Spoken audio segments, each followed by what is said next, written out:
I was in Belgrade, I think in '95 as a dancer. I really liked it back then. But it's the first time we are presenting my work because I was a dancer from Odile Duboc, a French choreographer, back then.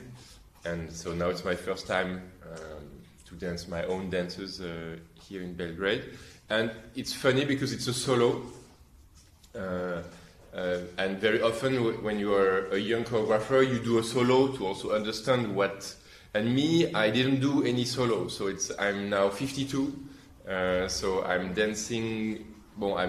I started dance when I was 7 years old. Then I was in Paris Opera Ballet at 13, and I was a professional at 17. I don't know when you became a professional, Aya, but I never did really a solo.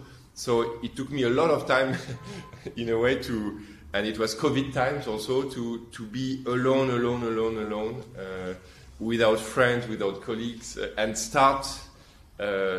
Really on my own, like very personal research, intimate research, and I decided that I would be alone with not even with music coming from the outside, but music that would be only whistled through my lips, and that somehow it would open many different windows while whistling. Because when you whistle, sometimes you're working.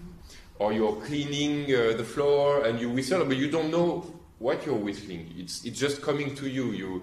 You forget. You transform music, and this is what I'm doing in the solo. And then we go through many different kind of music, from music of films like Ennio Morricone, Sergio Leone, Western, Bach. Vivaldi, jazz, noise, Billie Eilish, pop, a lot of things from my memories, and each of this music also opens a different dance, a different window. You also have whistles that are connected to the police, the demonstrations where you whistle, also harassment in streets. So whistle is really like a world that I'm exploring with my body, with my memories, my brain, and I'm happy to do it here. The space is small here, but then very intense. So I hope it could be an intense encounter with the audience and you tonight.